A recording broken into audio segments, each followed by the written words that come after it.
morning, restaurant owners, and welcome to this week's training on how to use the accounting and finance to improve your profits and cash flow. Let's get started with this week's topic. Let me share my screen here.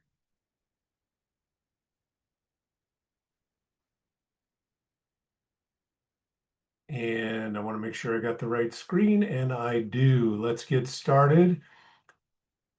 Stop the bleeding of labor costs, a strategy for profits, service, and sanity. Controlling your labor costs is one of the most difficult things that restaurant owners undertake. It's complicated. You're dealing with humans. There's a lot of moving parts in a restaurant, and it's a lot easier to look at your food costs and try to implement processes and procedures to control your food costs. Controlling your labor cost is complex, but it is doable and it can be improved. And we're going to cover this topic over the course of 2 presentations. This week, we're going to take the approach of transforming your restaurant's labor model from a cost center to a profit driver while maintaining exceptional service and operational sanity. This is more of a theoretical approach, a mindset, and how to think about your labor costs, maybe in ways that you haven't thought about it in the past. Establishing the ideal labor budget is part 1, the conceptual foundation. Next week, we're going to get into more of the technical side of it. Using your point of sale system and other tools to accumulate data, accumulate statistics, and implement all those into building the perfect labor schedule on a week-to-week basis. So that's the technical approach. This approach is more of a mindset, looking into how to think about your labor and how to achieve operational excellence, employee satisfaction, while controlling your labor costs. So let's get into it. Most restaurant owners think labor is just a cost to be controlled, but what if I told you it's actually your greatest profit lever? Today, we're going to explore the concept of ideal labor and also transforming your profitability, your service quality, and your operational flow. So it reminds me of a quote from Vince Lombardi: perfection is not attainable, but if we chase perfection, we can catch excellence.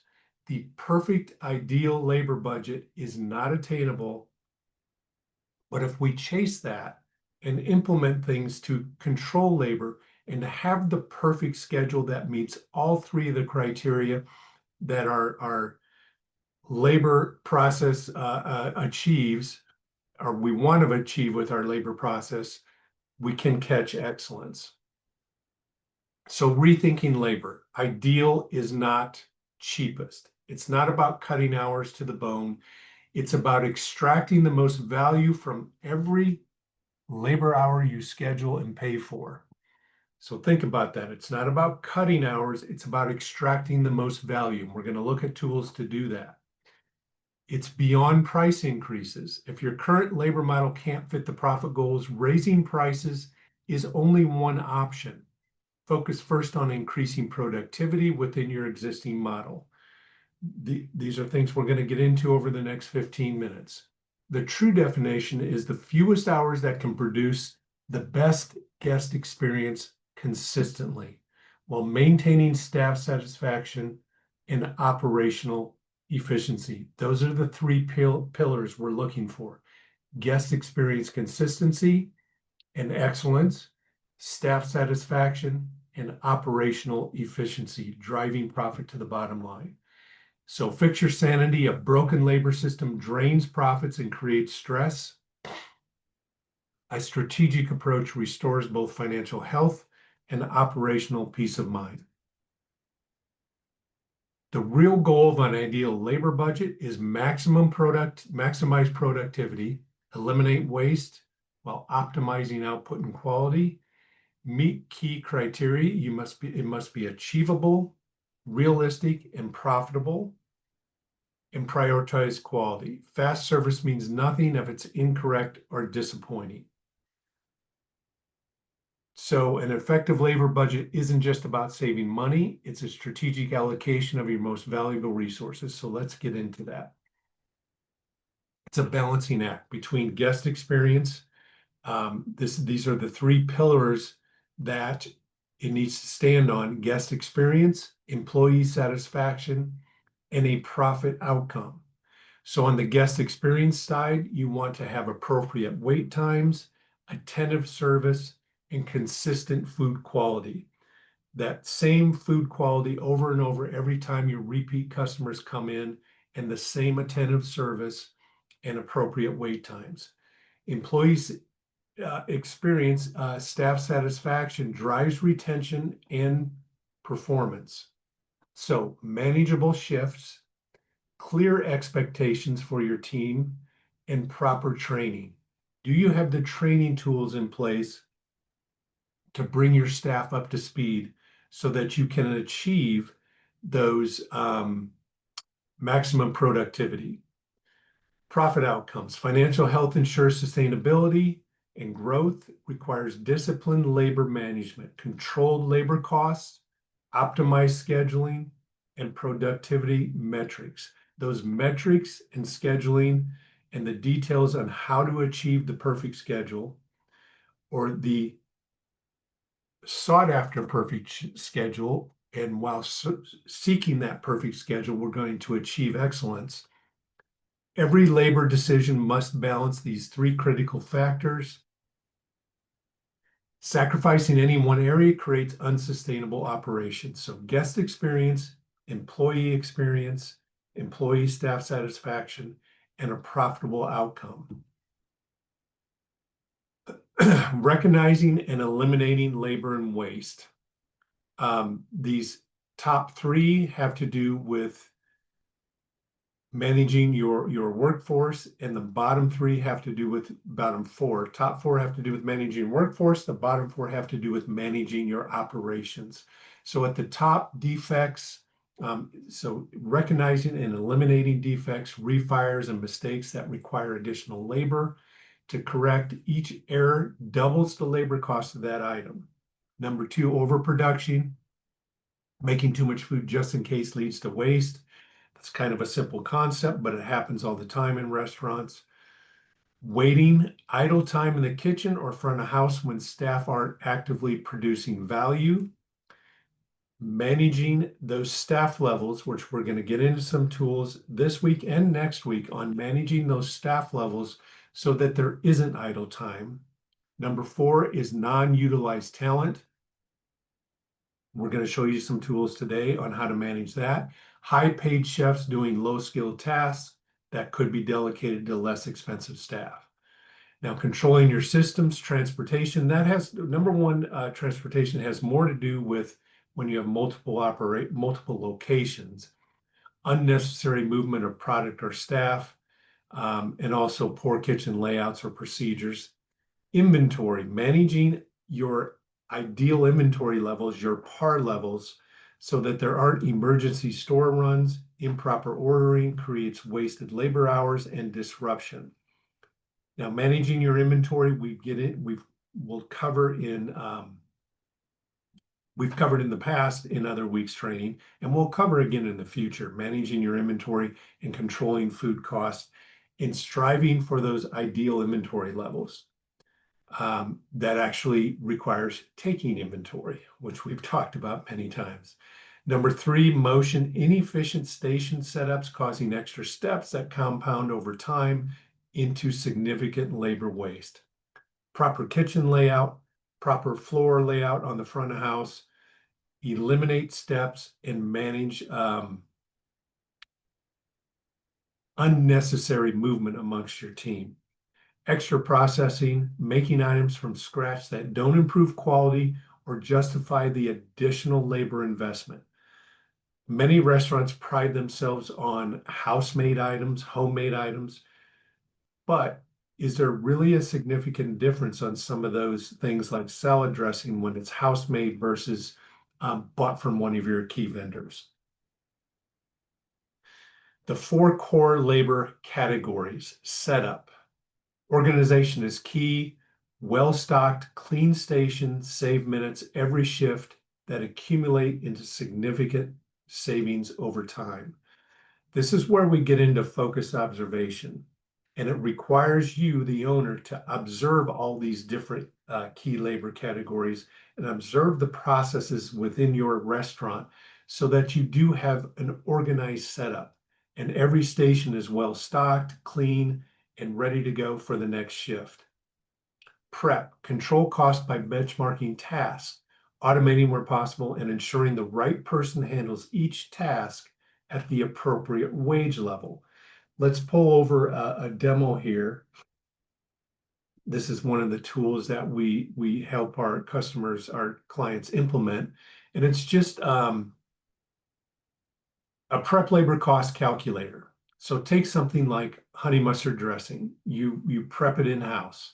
The typical batch is $24 at cost, 256 ounces, and you just track different people, different chefs, line chef, cook, line cook, head chef, whoever, making this batch at different hourly rates.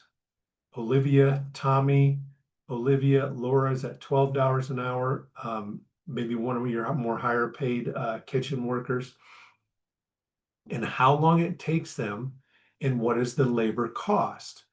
So it's not just about who does it in the least amount of time, but factoring in their labor cost, who does it the cheapest. So Olivia ends up being the cheapest more often than not, even though it takes her an hour and a half and it takes Laura only an hour and 10 minutes. Because of her labor rate, she's getting a lower batch cost. So this works out to be the average batch cost is $14.28. That's your average. But when Olivia does it, it only costs you $12.35. Do this on everything you prep, or most things you prep, and you start to figure out how to shave little amounts of dollar and have the best use of your team and your staff. So that's benchmarking task. Service, where labor directly impacts revenue. Use to focus observation, we already mentioned that term, to identify bottlenecks and optimize every guest touch point. Cleanup, implement pre-closing duties and efficient breakdown procedures to reduce after-hours labors and set up the next shift for success. Now, you also have to factor in, is any of that cleanup in pre-closing duties disrupting your customers and their experience in your restaurant? Typically, the back of house, that doesn't disrupt your customers. Front of house, maybe in the later seatings, you're reducing it to one room or one side of a room, and you can start those pre-closing duties without disrupting customer experience. Focused observation. Let me see, what is the next? Yeah, let's come back to service, where labor directly impacts revenue using focused observation. This is basically you and your, I'm going to bring over the schedule here. This is you and your team of managers, just spending time, let me blow that up a little bit, looking at each position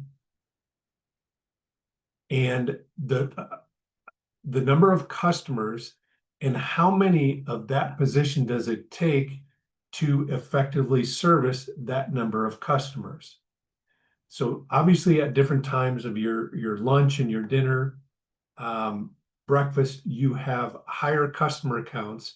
And during that higher level of service, where maybe there's 100 customers, how many servers do you need? How many bussers do you need? So here's an example.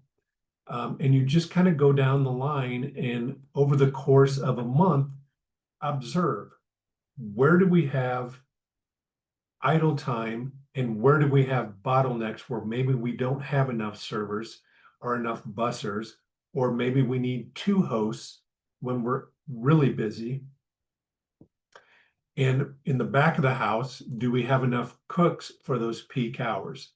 So it's a staffing chart that can be a valuable tool to determine the number of staff needed to provide a high level of customer service. So that's a tool that we really push our our clients to start to do that focus observation and figure out at what levels of customers per hour do you need what levels of staff. So smart labor assignment is the key. You don't need to slash hours, you need to assign them smarter. Looking at each of the 4 labor categories and slowing down to observe operations objectively, questioning established processes and assumptions, asking consistently, is this the best use of our people right now? And making incremental improvements that compound over time. And using things like the staffing guideline, do we really need 4 servers when we only usually have 25 customers during that hour of the day? And who is the best person to prepare these different batch recipes? So slowing down to observe operations objectively, questioning established processes and assumptions. Is this the best use of our people right now? And making incremental improvements that over time add big dollars to the bottom line. So that's your focus observation assignment for the next couple weeks or next couple months.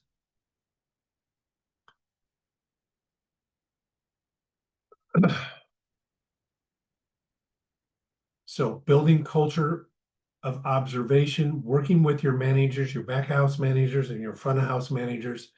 Watch for operational bottlenecks. We've talked about that. Track time spent on routine tasks systematically. Question efficiency and necessity of each process, and involve staff in identifying improvement opportunities. Talk to your team about each of the processes. Is this the best way to use? They're going to tell you, they know if you're overstaffed, they know if people are standing around, and your best employees, they want your restaurant to run as efficiently as you do. They don't like idle time. It makes the day longer. So incorporate your team, ask their opinion, and implement some of their ideas. They're going to be more involved when they know that you're looking for their input. Guiding questions. How long should this task take to complete? Is this job being done the most efficient way? Could someone at a lower pay rate handle this effectively? We've already looked at that. What obstacles are preventing faster completion? Talk to your team about that question. Do they need a new piece of equipment in the kitchen? Is there a better way to lay out the floor plan? They know and they have insight because they're working the front of the line every day. So what are your wrap up and what are your next steps? The key takeaway is ideal labor equals maximum productivity, happy guests, satisfied staff, and healthy profit margins. Those are the 3 pillars that it stands on. Productivity, happy guest, and satisfied staff, and productivity means healthy profit margins. So coming next week, detailed tools and guidance to build your ideal labor model, the ideal weekly labor schedule, hour by hour, task by task, with practical tools and templates. Come ready next week to do screenshots and take as many notes as possible. There's a lot of detail, but managing the restaurant and shooting for the ideal labor budget requires looking at the details, and getting down to the nitty-gritty so you can achieve or get closer to perfection and achieve excellence. So take action now. If today's labor cost strategies resonate with you, click the link in the comments below. I'll leave a link to my calendar below to schedule a profits and cash flow analysis. And let's start working on your restaurant and improving your profits and cash flow. That's it for this week. We'll see you next week and have a great week.